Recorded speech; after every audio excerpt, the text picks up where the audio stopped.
বিবরণ টাকাটা খরচা করছো।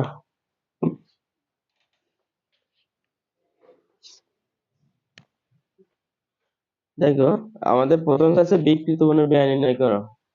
তাহলে বিক্রিত পণ্যের ব্যয় আমরা বিক্রয় থেকে যদি মোট মুনাফা বাদ দিই তাহলে বিক্রিত পণ্যের ব্যয় পাবো। কি পাবো? হ্যাঁ, তাহলে প্রথম লেখো বিক্রয়। প্রথমে লেখো বিক্রয়। আর 2টা সালেরই বের করতে বলছে তোমাদের ওই বইতে। কয়টা সালে বের করতে বলছে? 16, 17। তাহলে 16 সালের একটাই বসাও আর 17 সালে একটা বসাও। বসাইছ বিক্রয় লিখে?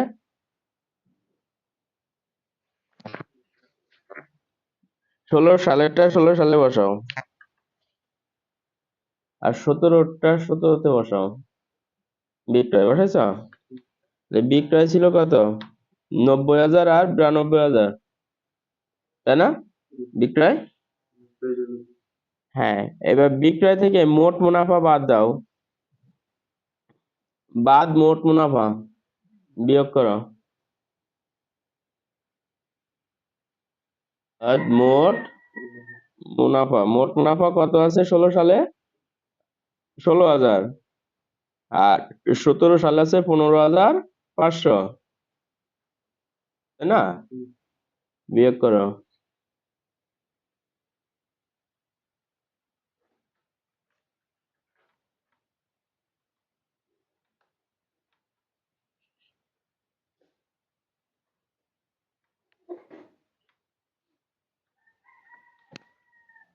কত হয়েছে?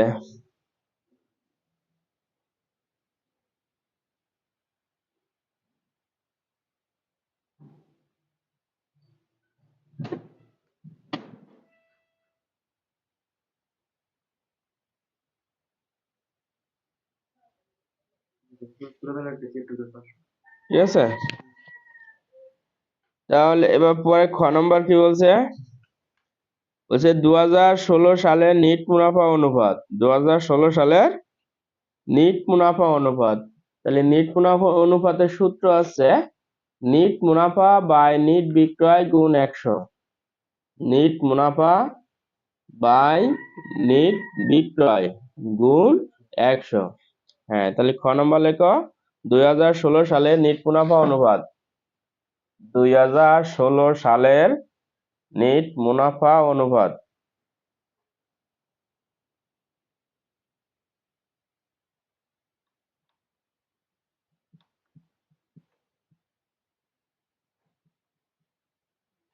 এই 3টা ঘুমায় মনে হয়।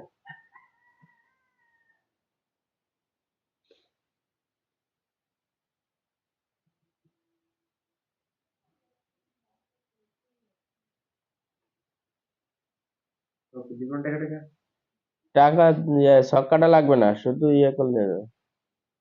হ্যাঁ, লিখছ 2016 সালে নিট মুনাফা অনুপাত লিখছ, ছক্কাটা লাগবে না। হ্যাঁ, লেখো নিট মুনাফা অনুপাত সমান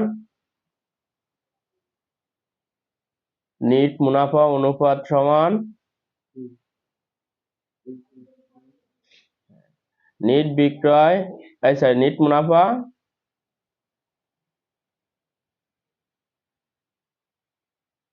বাই নিট বিক্রয় নিচে। নিট বিক্রয় গুণ 100। তাহলে দেখো 2016 সাল চাইছে আমাদের, তাই না? তাহলে 2016 সালে আমার নিট মুনাফা কত ছিল? 6,900, তাই না? আর নিট বিক্রয় ছিল কত? 90,000। বসায় গুণ 100।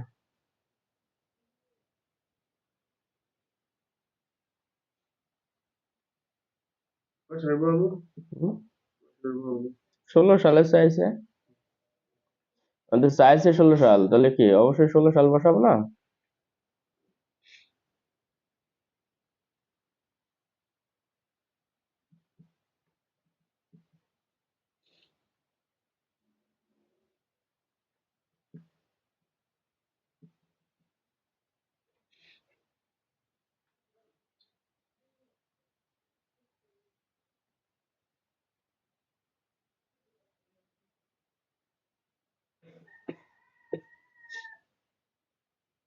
হয়েছে? পয়েন্ট আসুক, সমস্যা কি? উপরে কত দিছ? 6,900। আর ভাগ দিছ কত? ভাগ 90,000 গুণ 100 দিছ। তারপর কত হয়েছে? 7.67% দিল। 7.66 হয়েছে না? হ্যাঁ, পরে লেখো 7.67% উত্তর হয়েছে। পরে বলছে বিনিয়োজিত মূলধনের আয় অনুপাত। বিনিয়োজিত মূলধনের আয় অনুপাত। তাহলে বিনিয়োজিত মূলধনের আয় অনুপাতের সূত্র আছে নিট মুনাফা বাই বিনিয়োজিত মূলধন গুণ 100। নিট মুনাফা বাই বিনিয়োজিত মূলধন গুণ 100।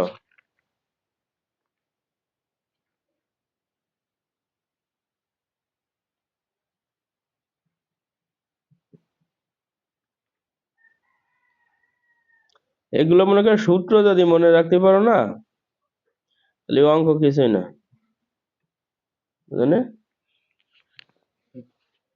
হ্যাঁ, বিনিয়োজিত মূলধন অনুপাত পাইছ, নিট মুনাফা বাই বিনিয়োজিত মূলধন গুণ 100। তাহলে এখন এটা তোমাদের 16 সালেরই বের করতে হবে। তাহলে নিট মুনাফা কত? 6,900। আর বিনিয়োজিত মূলধন কত? 50,000।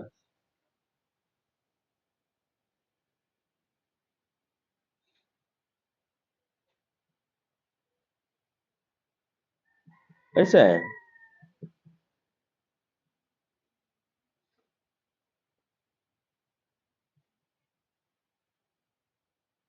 হ্যাঁ, কত হয়েছে? পার্সেন্ট। পরে গ নাম্বার কি বলছে আমাদের? হয়েছে ফাতেমা? এই না মুক্তা। পরে গ নাম্বার বলছে প্রতিষ্ঠানের 70 সালের স্বল্প মেয়াদী দায় পরিশোধ ক্ষমতা যাচাই করো। অর্থাৎ চলতি অনুপাত। কি অনুপাত? চলতি অনুপাত। তাহলে চলতি অনুপাতের সূত্র কি? চলতি সম্পদ বা চলতি দায় বাই চলতি সম্পদ। তাই হবে? তাই হবে না, হবে চলতি সম্পদ বাই চলতি দায়। অ্যাকচুয়াল সূত্র কি হবে? সম্পদ বাই চলতি দায়। তাহলে দেখো আমাদের চলতি সম্পদ দেয়া আছে কত? 11,000। চলতি দায় দেয়া আছে কত? 9,500, তাই না?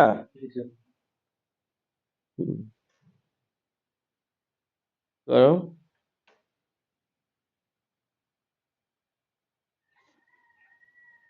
ক্যালকুলেটর আছে? দেখি।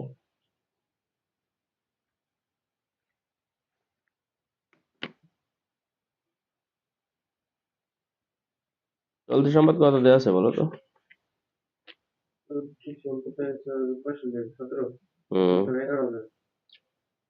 11,000। আর চলতি দায় দেওয়া আছে কত?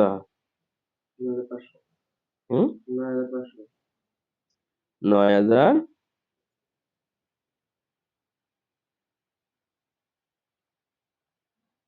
1.1%। ঠিক আছে। এখন চলতি স্বল্প মেয়াদী চলতি অনুপাত লেখো চলতি অনুপাত। ঠিক আছে।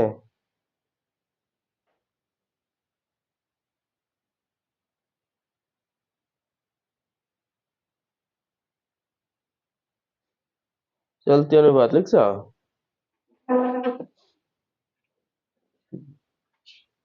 তাহলে চলতি অনুপাতের সূত্র কি লিখছ? চলতি সম্পদ বাই চলতি দায়। চলতি সম্পদ বাই চলতি দায়। এখানে কিন্তু গুণ 100 হবে না। হ্যাঁ,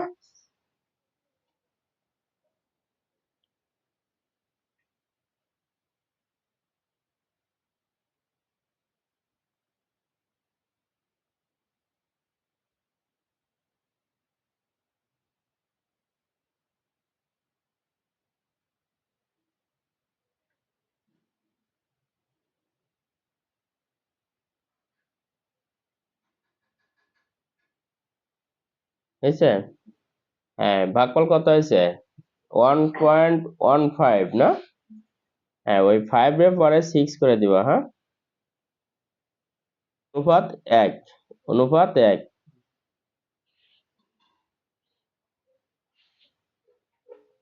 টোটাল কত হয়েছে? এরকম হয়েছে না যে 1.15, হ্যাঁ, এটা আছে না? এই জন্য কি করবা, 1.16 অনুপাত 1, অনুপাত 1।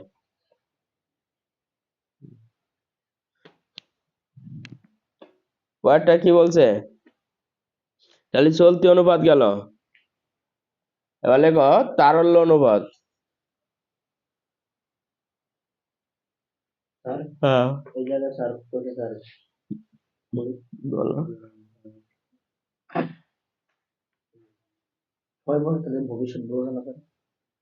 পড়ো লাইনটা। জনাব শামসুল একজন দারিদ্র ব্যবসায়ী 6 বছর পর 50,000 টাকা দিয়ে বিজনেসটি লিজ করেন।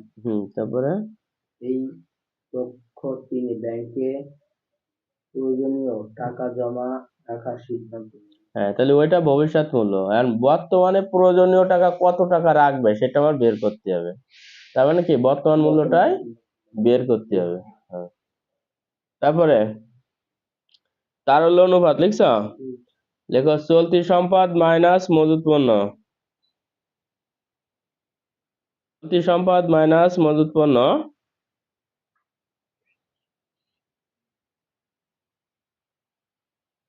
বাই চলতি দায়।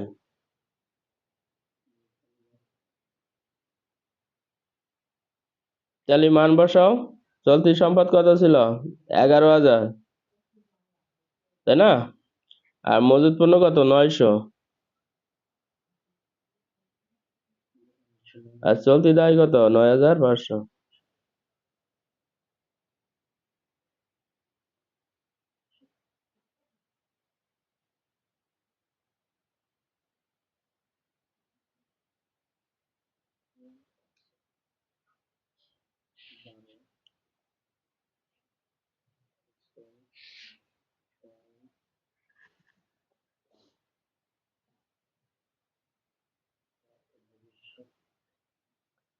হয়েছে?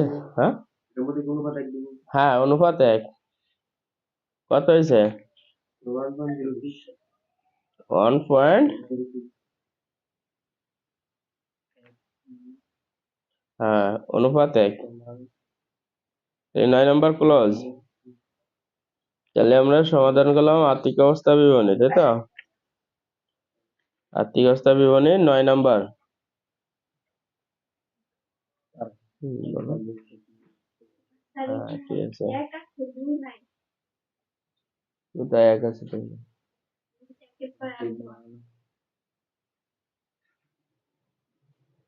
বইয়ে, জিয়াদের বই, ও আবার বই দেবেন না।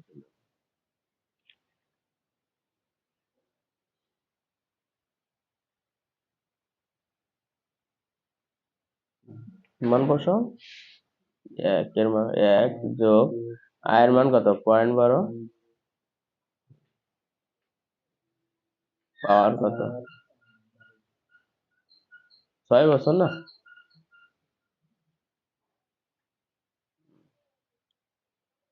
এবার 10 নম্বর কি বলছে পড়ো।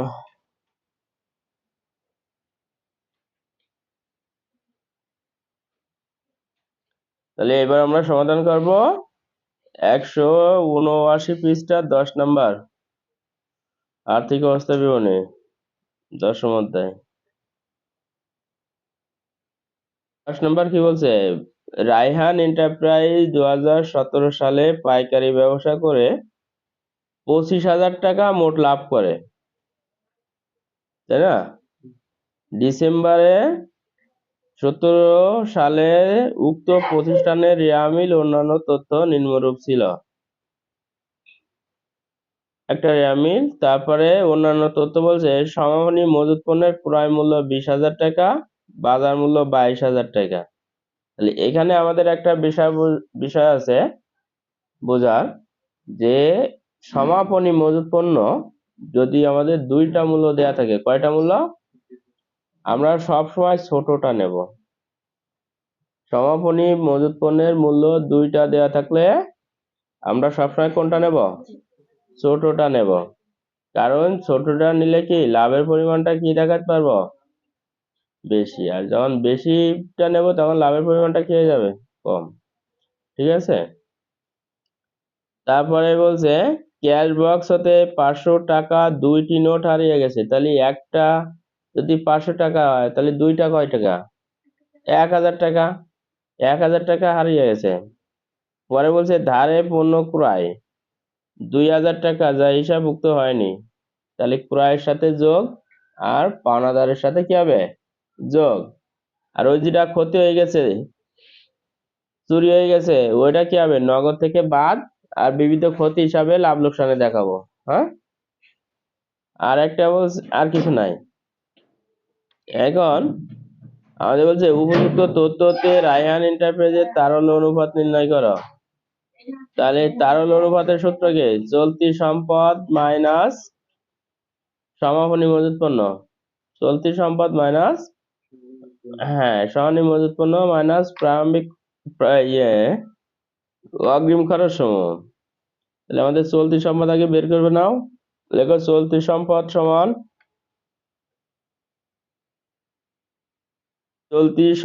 সমান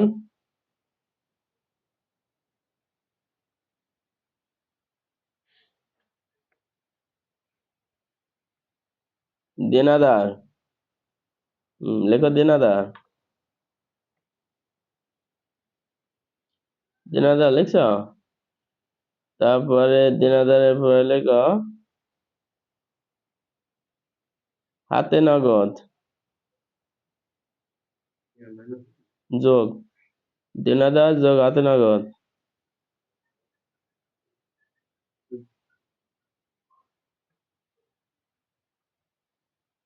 দেনাদার যোগ হাতে নগদ। তারপর লেখো যোগ সমাপনী মজুত পণ্য চলতি তারল্য। তারল্য সমানী আনা দরকার নেই। দেনাদার যোগ দেনাদার হাতে নগদ যোগ সমানী মজুত পণ্য দাও।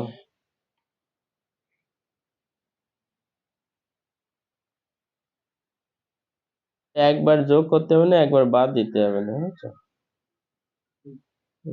দেখছো? তারপরে লেখো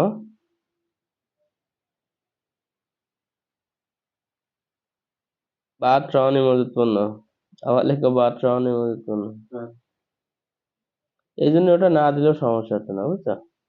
কারণ ওটা একবার যোগ করছি, একবার বাদ দিচ্ছি।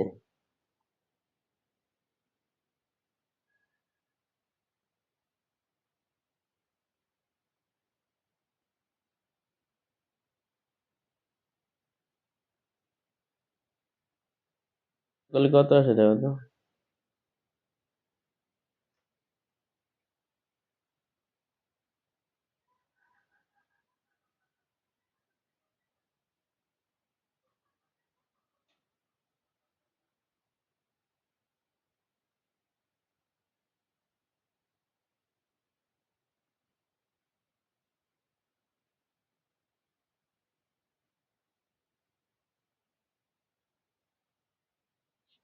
কত আসে এটা করলে?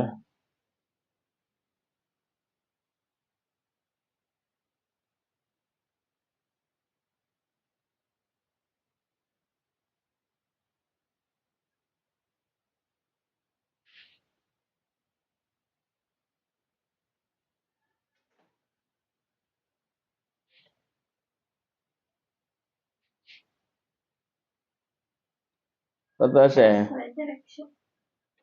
6,000। একবার যোগ করেছে না, তাহলে 6,000 কেমনে হয়? দেনাদার তো 35,000, হাতে নগদ 6,000, তাহলে মোট কত হলো? একবার যোগ করবা, একবার বিয়োগ করবা। আচ্ছা, বিয়োগ করার দরকার নেই, যোগ করার দরকার নাই। মোট কত হয়েছে? ধ্যাৎ বেটা, এক জায়গায় 35,000 আবার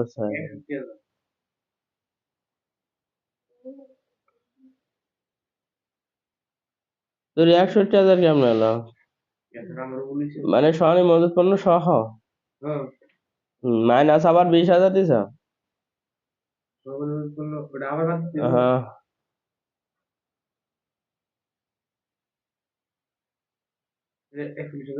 হ্যাঁ, মাইনাস 1,000।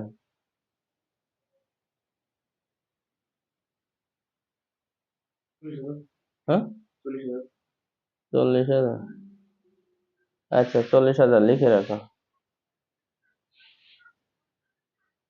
এবার আছে চলতি দায়ের ভিতরে আছে ব্যাংক জমা অতিরিক্ত 23,000, যোগ করো 23,000, যোগ করো ক্যালকুলেটার চাপো 23,000, ক্যালকুলেটার চাপো একবারে উপরে 23,000 যোগ করো।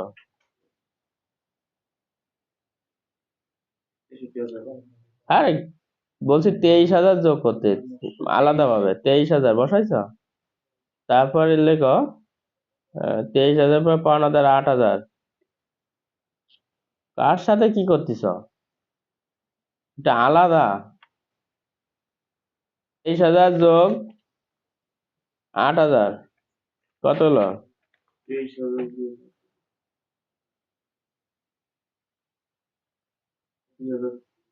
হুম, 31,000।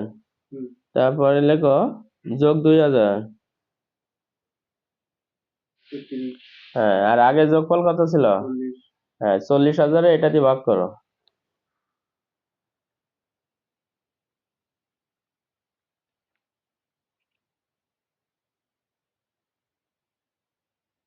কত আসে ভাগ করলে? 1.21 1.27।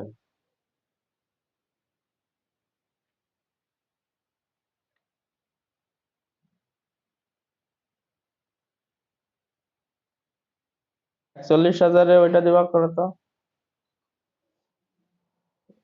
41,000 ভাগ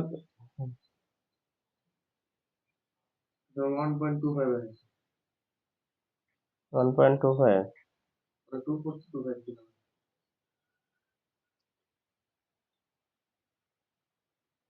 তোমরা সমন্বয় নিয়ে কাজ করতেছে না, বুঝছো? এখন ওই যে সম্পাদ গুলো আমরা যে প্রথম যে 41,000 টাকা বের করলাম, কিভাবে বের করলাম? এখানে যে টাকাগুলো দেওয়া আছে না, ওই টাকাগুলো ওর নিচে নিচে বসায় কিন্তু যোগ করতে হবে, না করলে কিন্তু পারা যাবে না। আর সব থেকে বড় যে বিষয়টা দেখো, এই অঙ্কগুলো করার জন্য প্রত্যেকে খাতায় বই আছে না,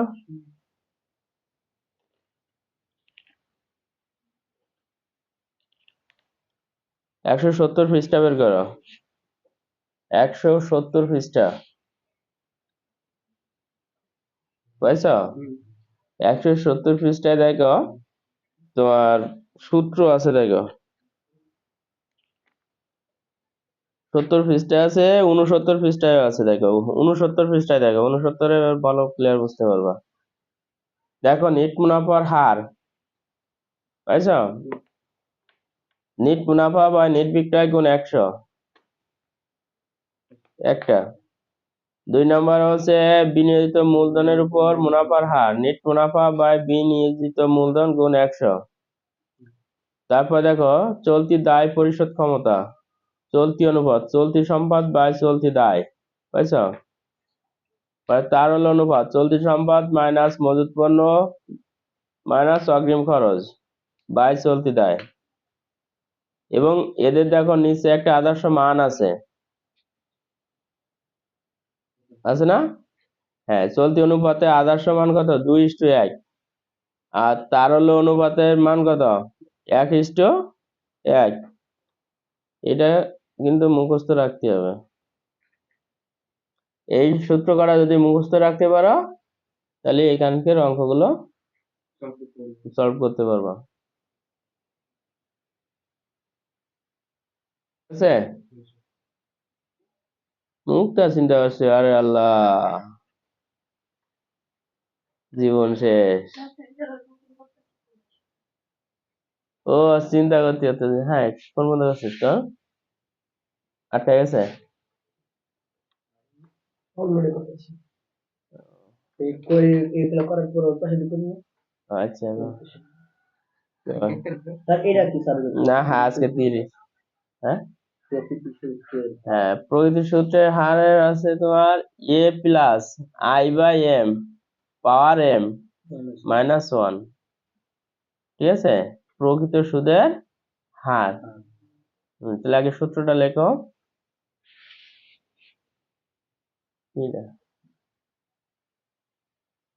প্রকৃত সুদের হারের সূত্র লেখো আগে।